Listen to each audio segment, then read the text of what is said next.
Well, we had a little boo-boo with the JD 1050, the SCV, Thursday night. Today's Saturday. Let me down. The bucket tilt lever kind of fell away, started leaking fluid out of the bottom of the valve that controls the bucket, and of course I was bringing hay down to the horses after work. It was dark, it was windy, it was cold, so I left it down here in the horse pasture until today. And yeah, winter will not release its grip up here, I swear. It was snowing this morning. It was 10 degrees. I mean, it's March 7th, I think. It's just so sad. But anyway, I'm going to pull that SCV off and run it up into my little workspace, pull it apart, and hopefully it's just an O-ring. I kind of think it might have a broken spring. Hopefully it's just an O-ring and I can get this thing back in running order ASAP. So we'll be back.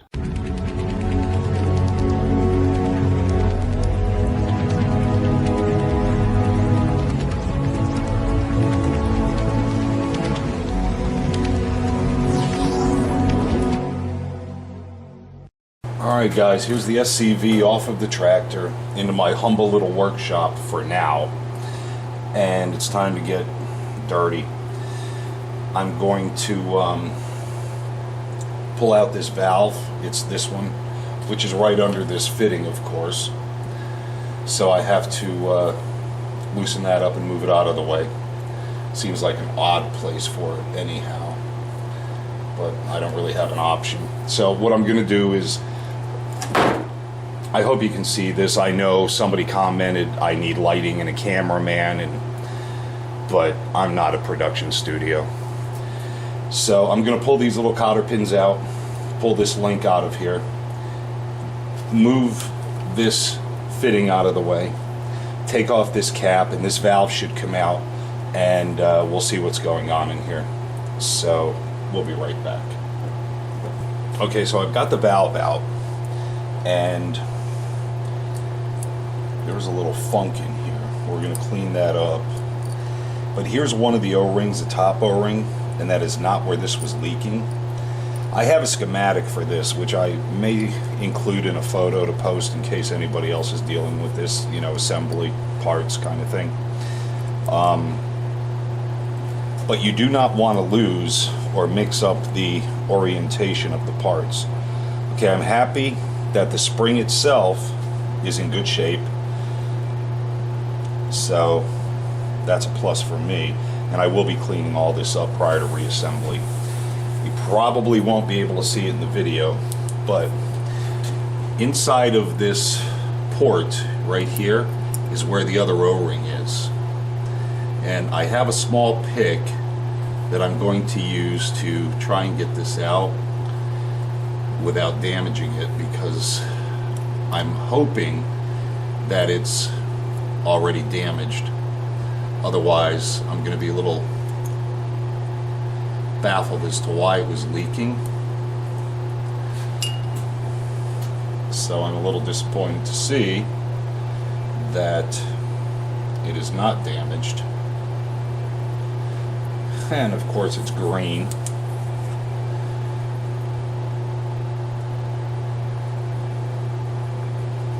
So we may have to get a little bit more involved in this to see why that was leaking. Let's take a good look at the valve. I don't see any scoring. A little bit of pitting up here, but this area doesn't matter because that's not a sealable area. Before I pull the valve out, I did, you know, kind of physically test it, and it's definitely tight in the bore. So I'm not sure why this is, and it's leaking a lot of fluid. I'm going to size up the O-ring regardless, both of them, and I'm going to replace them both. They're still fairly flexible. I'm surprised. I mean, maybe this thing has been rebuilt in its life, but I'm surprised how flexible they are. I actually expected them to be kind of brittle, but they're not. I don't see any imperfections, any cuts. I don't see anything in here why that should be leaking. I mean, I don't know if you've seen any of my previous videos, but I've been an auto technician for 20 years plus. I had my own business and shop for 8 years. Right now I work building fire engines, and I've got a pretty good idea what I'm looking at here, and I'm just not seeing anything foul. So for a prior project, I bought these 2 O-ring kits on Amazon of all places, and standard and metric, I think it was $29, and there's like 10 trillion O-rings included. And there's nothing more aggravating than going to the auto parts store and trying to match up an O-ring. I'd much rather spend the $30 and have them here so that I can have whatever I need when I need it. These are still available on the JD website, surprisingly enough. And they're only like $1.74 a piece. Now this top O-ring does have a flaw. It's got a flat side. You know what, I'm going to be honest, I could have swore it was dark out, that the fluid was leaking right out of here, right past this valve. However, it is completely possible it was leaking from the top and running down this SCV, giving the appearance that it was coming out of the bottom. So to get this SCV off, there's 2 half-inch bolts here and here that mount this bracket, and thankfully I have 4 or 5 quick disconnects, so I only had to take off 2 hard lines. It only took me about 10 minutes to get this off, so it's not a huge loss if my first attempt doesn't work. But I see this wear, this orange wear around the outside of the O-ring, and again, you probably can't see it in the video, but right here there's a flat spot on this O-ring.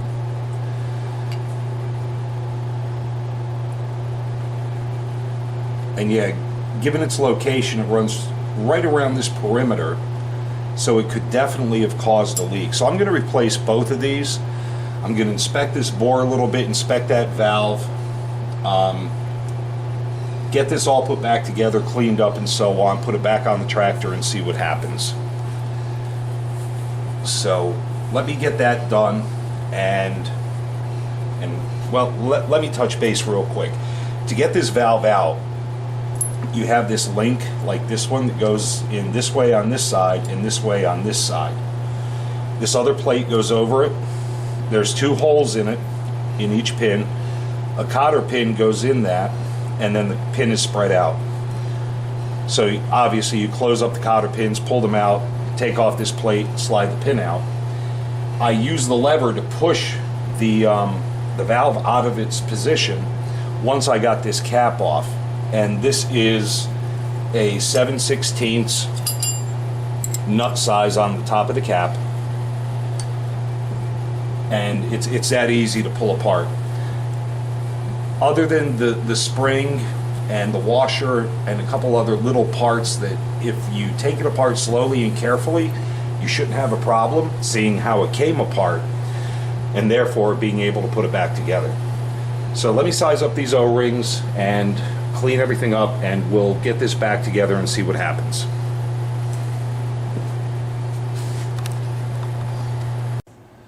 Okay guys, this is the exploded diagram of the SCV valve. Thankfully, I've had enough experience with mechanical components to know when something doesn't look or feel right. So I followed the disassembly that I did and reassembled it back the way that I took it apart with the new O-rings, but it still didn't feel right. This valve is the one in question here, and this portion of the valve, when I activated the lever on the bench, came below the housing here. So the seal can no longer seal, so to speak, because this is a sealing surface, but this entire surface was exposed on the bottom side of the housing. And I knew that just couldn't be right. So I took it back apart, looked at the assembly diagram here, and I noticed this number 13. And I know that the computer and the camera may make this all whacked out as far as visual is concerned, but number 13 is a snap ring. The vast majority, except for some axles, front wheel drive axles that is, the snap rings look like this one here. Snap ring pliers, spread it, compress it, whichever orientation it is how you remove it. However, the snap ring on top of that valve is this round style. And the fluid had it caught so that it didn't fall out, so to speak. It was kind of resting on top of this piece here. And again, I hope this comes out. So I didn't realize that this snap ring was out of place. This piece is, for lack of better terminology, a spring cup. And inside of this bore, it's recessed so that this cup can only go to a certain position here. So when this is assembled and that snap ring is in place, it compresses the spring to a point where the valve operates correctly, and it only allows so much of the valve to protrude from the bottom of the housing, which obviously keeps it on the seal, this seal, and prevents leakage. So the entire problem was actually that this snap ring here came off of this portion of the valve, allowing it to travel further than it's supposed to, causing the leak. So my biggest concern is why the snap ring came off the valve. So what I'm going to do is compress this snap ring a little bit with some pliers and get it on here a bit tighter, and hopefully that will prevent that in the future.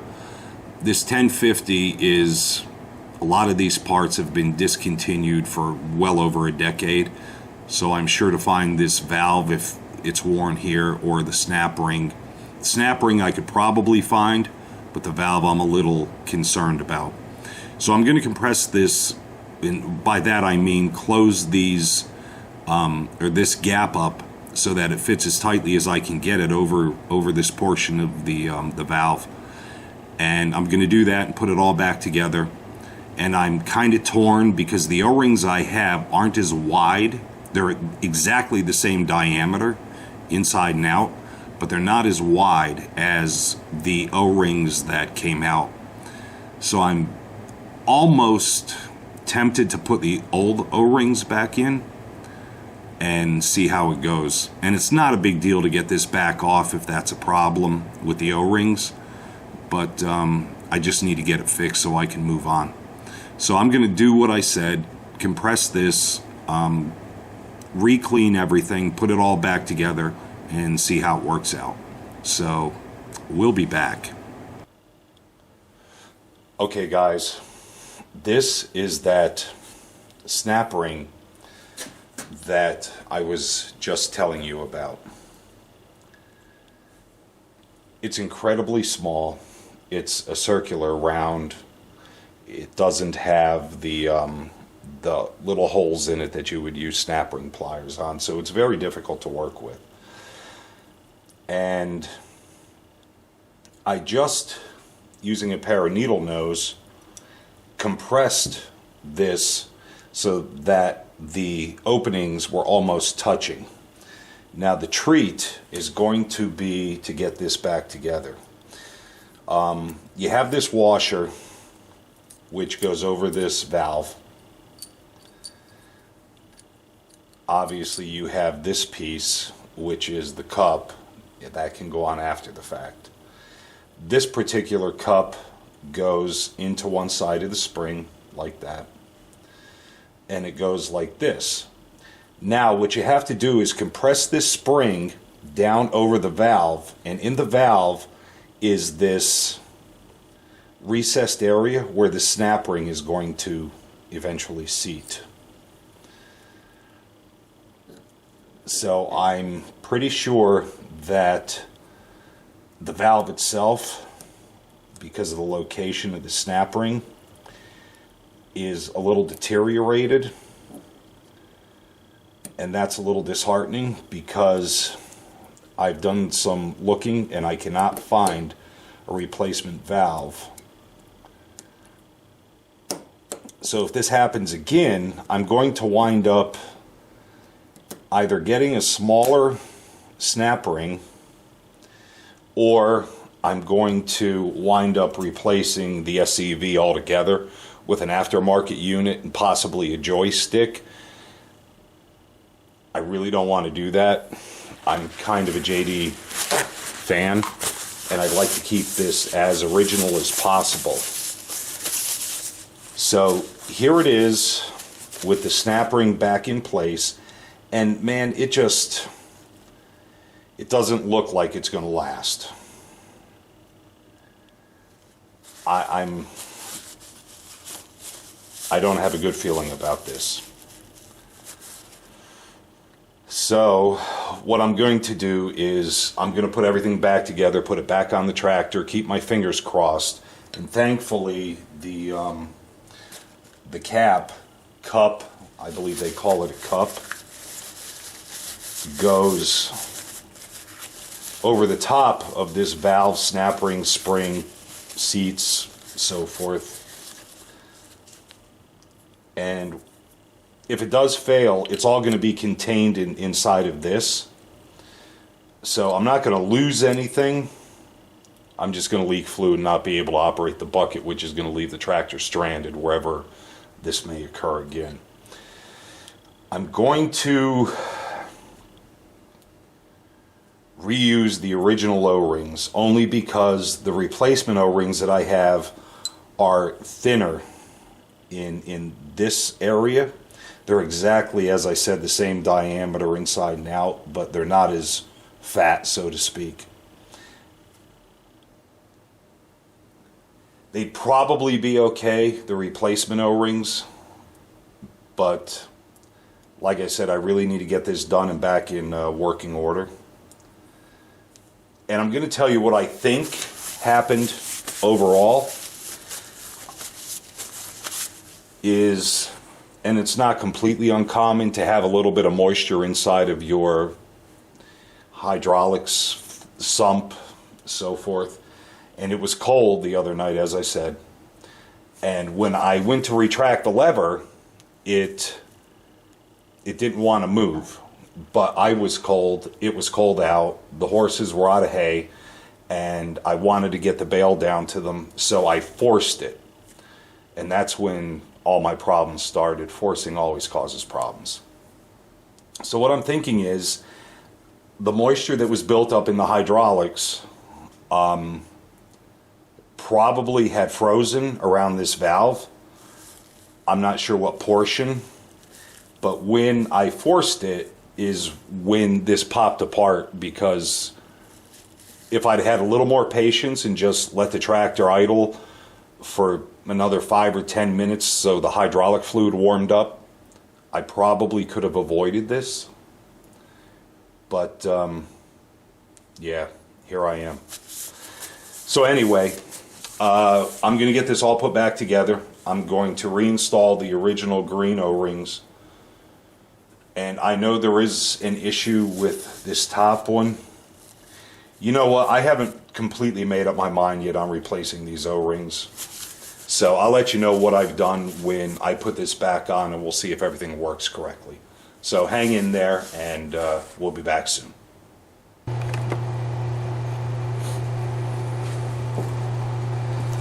All right, guys. I'm still not convinced, but the snap ring that goes in here that I showed you on the computer screen, I cut probably 1/16 of an inch off it, squeezed it shut with a pair of pliers to make it just a bit smaller, and reassembled it. And I bounced it, trounced it, prayed for it, and it seems that it's going to stay in place. I made it small enough so that it fit in the groove. The top part of this, like I said, is rusted out, so the snap ring let loose, and that was the whole problem. So I'm going to reuse the green seals, only because, as I said, the seal kit that I have, they're exactly the same inside and outside diameter, but they're not as wide as the originals. And I'm afraid that I'm going to have a leak after I go through all this and put it back together. These seals are $1.79, but I don't have them available. They'd have to be ordered. God knows how long they take to get to me. So I don't really see any defects other than this orange band around the top one, which is probably a rust stain, and the flat spot right here. So I'm a little apprehensive to try the old seals, but like I said, they're very flexible. So I'm going to put the flat spot that's on this seal pointing down, and it should actually seal from this, what will be the top side. I'm going to reassemble this, and I'm going to put it all back on the tractor and see what happens. And I hate giving up. Very rarely do I give up. So if this snap ring pops off again, the snap ring is a couple of bucks, I'll order a new one. And it scares me, but I will weld on top of this, and I will use a grinder, a wheel, and I will reshape it to the original shape, and hopefully that doesn't alter the temper of the rest of it. I'll probably submerge it in water or oil if I have to weld it, just to keep it cool so that I don't mess with the temper. But right now this is what I'm able to do, so that's what I'm going to do. I'm going to put it back together, reuse the seals, put it back on the tractor, top off the fluid, fire it up, and hope to God that it does its thing. Somebody has a used SCV, exactly the same one on eBay, for $1,595. I mean, I understand that they're no longer available new, but good grief, man, I consider that gouging, and I won't do it. I won't do it. I'll either do the weld if this fails again, or I will get a different setup with a joystick and just replumb the whole thing for that. So I'm going to put it back together, get it back on the tractor, and we'll be back to see how it works out.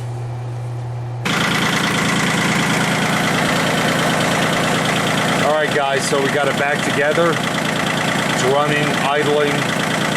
I don't see any leaks. I've cycled the bucket. It's low on fluid, so I need to fill that up. And I'm going to let it warm up a bit, and then we'll check it out and see how it operates. Thanks for hanging in there, and we'll be right back. All right, guys, it may be hard to hear me, but my rig repair worked. Just got the tractor out of the horse pasture. It's cold as all get out here.